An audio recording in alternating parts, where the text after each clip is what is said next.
Sir అసలు ఈ జగన్ 2.0 అంటే ఏంటి? దీని మీద ముందు క్లారిటీ రావాలి సార్. ఇప్పుడు ఎవరైతే ఈ వైఎస్ఆర్సీపీ పార్టీ పెట్టిన తర్వాత గ్రామాల్లోనూ పట్టణాల్లోనూ కష్టపడ్డారో, ఏ నాయకులైతే కార్యకర్తలైతే ప్రాణాలు తెగించి పార్టీ కోసం శ్రమించారో, సేవ చేశారో, ఆ వ్యక్తులను, ఆ కార్యకర్తలు కావచ్చు, లోకల్ నాయకులు కావచ్చు, 2019 తర్వాత అంటే జగన్మోహన్ రెడ్డి అధికారంలోకి వచ్చిన తర్వాత ఈ నాయకులను, కార్యకర్తలను పూర్తిగా పగలబెట్టి వాలంటీర్లను అపాయింట్ చేసి వారి ద్వారా పరిపాలన సాగించే తీరు కావచ్చు, లేదంటే కార్యకర్తలకు, నాయకులకు కనీసం బిల్లులు వాళ్ళు ఏదైనా చిన్న వర్కులు చేస్తే దానికి సంబంధించిన పేమెంట్ కూడా ఇవ్వని పరిస్థితి, కనీసం వారి బాధలను పట్టించుకునే పరిస్థితి, వారికి ఏమాత్రం కూడా ప్రభుత్వం నుంచి సహకారం అందని పరిస్థితుల్లో 2024లో ఎప్పుడైతే జగన్మోహన్ రెడ్డి గారు ఓడిపోయారో సార్, 2024లో జగన్మోహన్ రెడ్డి గారు ఓడిపోవడానికి ప్రధానమైన కారణంలో ఒక కారణం కార్యకర్తలు, నాయకులు సరిగా సహకరించకపోవడమే ఎలక్షన్ లో. దానికి కారణం వాళ్ళు సరిగా పట్టించుకోకపోవడం గవర్నమెంట్.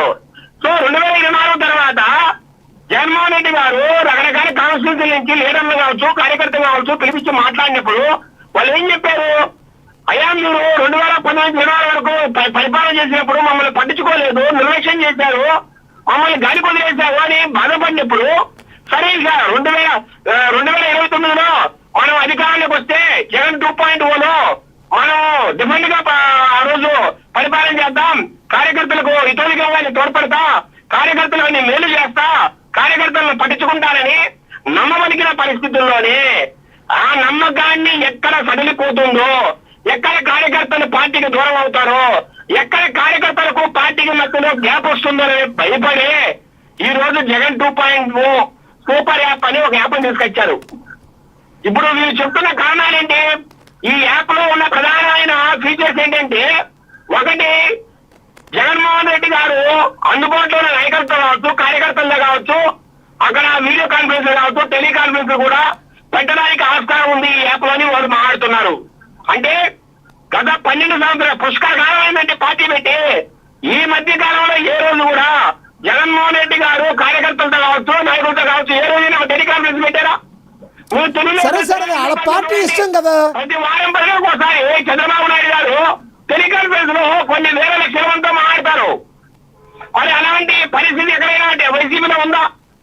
మరి ఈ రోజు మాట్లాడుతున్నారు, ఈ రోజు మేము యాప్ ద్వారా మాట్లాడతామని ఈ రోజు చెప్తున్నారు. అట్లాగే వారికి సంబంధించిన లోకల్ గా జరుగుతున్న ఏదైతే కార్యక్రమాలు ఉంటాయో, అంటే అసెంబ్లీ కాన్స్టిట్యూన్సీ ఆ పరిధిలో జరిగే ఏదైనా కార్యక్రమాలు కావచ్చు, లేదంటే ప్రెస్ మీట్లు కావచ్చు, లేదంటే పార్టీ కార్యక్రమాలు కావచ్చు, ఇవన్నీ కూడా ఆ యాప్ లో లోడ్ చేసే విధంగా, ఆ యాప్ లో అప్లోడ్ చేసే విధంగా కూడా ఆ యాప్ లో రూపొందించాలని మాట్లాడుతున్నారు. అంటే కార్యకర్తలకు పార్టీకి మధ్య గ్యాప్ రాకుండా అనుసంధానం చేయడానికి మాత్రమే ఆ యాప్ ను ఉపయోగించాలనేది పార్టీ ఉద్దేశంగా కనబడుతోంది. కానీ జగన్మోహన్ గారు బయటకు వచ్చి ఏం చెప్తున్నారు? అసలు ఫేస్బుక్ లో కావచ్చు, ట్విట్టర్ లో కావచ్చు, లేదంటే ఇన్స్టాగ్రామ్ లో కావచ్చు, మీరు మా సోషల్ మీడియా కార్యకర్తలు దాడులు చేస్తున్నారు, టాస్క్ ఫోర్స్ అనే పేరుతో మమ్మల్ని ఇబ్బంది పెడుతున్నారు, మా కార్యకర్తలు వేధించి కేసులు పెడుతున్నారు, అట్లాగే మాకు సంబంధించిన ఏదైతే మేము అప్లోడ్ చేస్తున్నామో కంటెంట్ ను దాన్ని డిలీట్ చేస్తున్నారు, అందుకే ఈ యాప్ తెస్తున్నాం అంటారు. కానీ నేను అడుగుతున్నా, వీరు తెచ్చే ఒక చిన్న యాప్ ఒక ఫేస్బుక్ కో, ఒక ఇన్స్టాగ్రామ్ కో, ఒక ట్విట్టర్ కో సమానమా? అలా అలా అలా యూజ్ చేయడానికి అది ఉపయోగపడుతుందా? కాకపోతే వాళ్ళ కార్యకర్తలు ఏదైనా వాళ్ళకి సంబంధించిన ఇన్ఫర్మేషన్ కావచ్చు, ఏదైనా వారి అభిప్రాయాలు కావచ్చు, ఏదైనా అప్లోడ్ చేయడానికే పనికొస్తుంది కదా యాప్. సోషల్ మీడియాకు బదులుగా దీన్ని ఉపయోగించవచ్చు. సో ఫేస్బుక్ కో, ట్విట్టర్ కు బదులుగా దీన్ని ఉపయోగించచ్చు అనేది అది అవాస్తవము, అవాస్తవం కాదు. కేవలం గవర్నమెంట్ మీద దుమ్మెత్తిపోవడానికి మాత్రమే దీన్ని సాగుగా జగన్మోహన్ గారు చూపిస్తున్నారు. వారు ఈ యాప్ ను తీసుకురావడానికి ఉన్న కారణాలు వేరు, ఈ రోజు వారు మీ యాప్ తీసుకొచ్చడానికి కారణం అని వేరే కదా చెప్తున్నారు, గవర్నమెంట్ దుమ్మిది పోస్తున్నారు. అందరూ అర్థం చేసుకోవాలి. రైట్, మీ అభిప్రాయం అర్థమైంది విజయశేఖర్ రెడ్డి గారు, ధన్యవాదాలండి. ఎస్, రాజకీయ విశ్లేషకులు సుధాకర్ గారితో మాట్లాడు. సుధాకర్ గారు, ఏదైతే 2.0లో ఇప్పుడు తమ కార్యకర్తల కోసం తమ యాప్ తీసుకొస్తే గుమ్మడికాయ దొంగగా భుజాలు తడుకున్నట్టు ఈ కూటమి నేతలకు ఏమవుతుందని వైసీపీ నాయకులు ప్రశ్నిస్తున్నారు. మీరు విశ్లేషకులుగా మీరు చెప్పండి, 2.0లో ఆ యాప్ తీసుకురావడం వలన ప్రభుత్వానికి ఏదైనా లాస్ అయ్యే అవకాశం ఉందా? ప్రభుత్వానికి వ్యతిరేకంగా ఏమైనా మాట్లాడే అవకాశం ఉందా? లేదంటే తమ పార్టీ యొక్క లబ్ధి కోసం వాళ్ళు తెచ్చుకున్నారు అనుకుంటారా? మీరేమంటారు? ముందుగా ప్యానెల్లో ఉన్న సభ్యులకు మీకు అలాగే వీక్షకులందరికీ కూడా నమస్కారం అండి. నమస్తే. మనం యాప్ తీసుకురావటాన్ని తప్పు పట్టాల్సిన అవసరం లేదు. మీరు మొదట్లో చెప్పినట్టుగా అన్ని పార్టీలకు ఏదో ఒక యాప్ ఉంది. అయితే జగన్ గారు కొంచెం లేట్ గా తీసుకొచ్చారు యాప్. వాస్తవానికి తెలుగుదేశం పార్టీకి మొదట్లో ఉండేది, మన టీడీపీ అని ఉండేది, తర్వాత దాన్ని మై టీడీపీ కింద మార్చినట్టున్నారు. అవును. అయితే ఈ యాప్లు అనేది కార్యకర్తలకు నాయకులకు అనుసంధానంగా ఉపయోగపడద్దు అనేది తెలుగుదేశం పార్టీ చెప్పినా, జనసేన చెప్పినా, లేకపోతే ఇప్పుడు వైఎస్ఆర్సీపీ నిన్న జగన్మోహన్ రెడ్డి గారు మాట్లాడేటప్పుడు చెప్పినా అదే. అయితే ఇప్పుడు వచ్చినటువంటి కొత్త యాప్ అనేది ఎలా ఉపయోగపడుతుంది, దేనికి ఉపయోగపడుతుంది అనేది మనకు తెలియదు. కానీ నిన్న జగన్మోహన్ రెడ్డి గారు ఆ కంటెంట్ డిలీట్ చేయడం వల్ల మనం ఒక యాప్ తీసుకొచ్చామన్నారు. కానీ మరి నాకైతే ఆ వైఎస్ఆర్సీపీ కంటెంట్ ఎక్కడ డిలీట్ చేసినట్టుగా నేను సోషల్ మీడియా ఫాలో అవుతాను, నాకైతే అనిపించలేదు. ఒకవేళ కంటెంట్ డిలీట్ చేశారు అంటే దానికి ఒక రీజన్ ఉంటుంది. నేను ఒక అంటే అనుమానాల నివృత్తి కోసం చిన్న ఎగ్జాంపుల్ చూపిస్తాను నేను.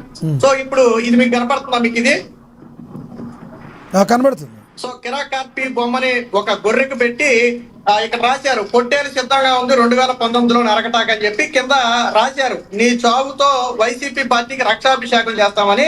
వెనకమాల ఆ వ్యక్తి బ్లడ్ తో ఉన్నటువంటి ఒక ఫోటో పెట్టుకున్నాడు. సామాన్యంగా యూట్యూబ్ లాంటి మాధ్యమాలు అసలు రక్తాన్ని బ్లాక్ అండ్ వైట్ లో చూపించాలి, డైరెక్ట్ గా పెట్టినా కూడా యాక్సెప్ట్ చెయ్యవై మాధ్యమాలు. ఎస్, డిలీట్ అంటే ఇలాంటి కంటెంట్ బేసిక్ గా ఇప్పుడు మనం మాట్లాడిన వీడియోలు మీరు యూట్యూబ్ లో పెడుతున్నారండి, డిలీట్ అవుతున్నాయా? ఎందుకు అవుతావు కదా. డిలీట్ అయ్యాయి అంటే ఒక ప్లాట్ఫామ్ లో ఏదైనా ఒకటి డిలీట్ చేశారు అంటే ఆ ప్లాట్ఫామ్ నమ్మాలి ఇది గైడ్ లైన్స్ వైలెన్స్ కింద ఉంది, ఇది తప్పు అని నమ్మితేనే డిలీట్ చేస్తా తప్ప నేను మీరు ఆ పోస్ట్ తీసేయండి మాకు పొలిటికల్ గా యాంటీగా ఉందంటే తీసేరు. అంటే మీకు ఎగ్జాంపుల్ కోసం ఇలాంటిది ఒకటి చూపించా. ఇలాంటి కంటెంట్ అనేది ఎక్కడ పెట్టినా తప్పే. ఇప్పుడు ఒక వ్యక్తిని బహిరంగంగా నరుకుతాము, రక్తాభిషేకం చేస్తామంటే ఎవరు మట్టికి యాక్సెప్ట్ చేస్తారు? వాళ్ళ పార్టీ కూడా యాక్సెప్ట్ చేయకూడదు. ముందు ఖండించాల్సింది వాళ్ళ పార్టీయే. మన పార్టీ సిద్ధాంతం అది కాదని వాళ్ళ పార్టీ ఖండించాలా. సో ఎందుకు డిలీట్ చేస్తున్నారు అనే దాని గురించి ఇది. అయితే ఆల్రెడీ ఇప్పటికే వాళ్ళకి డిజిటల్ బుక్ అని ఒకటి జగన్ గారు గతంలోనే ప్రవేశపెట్టారు.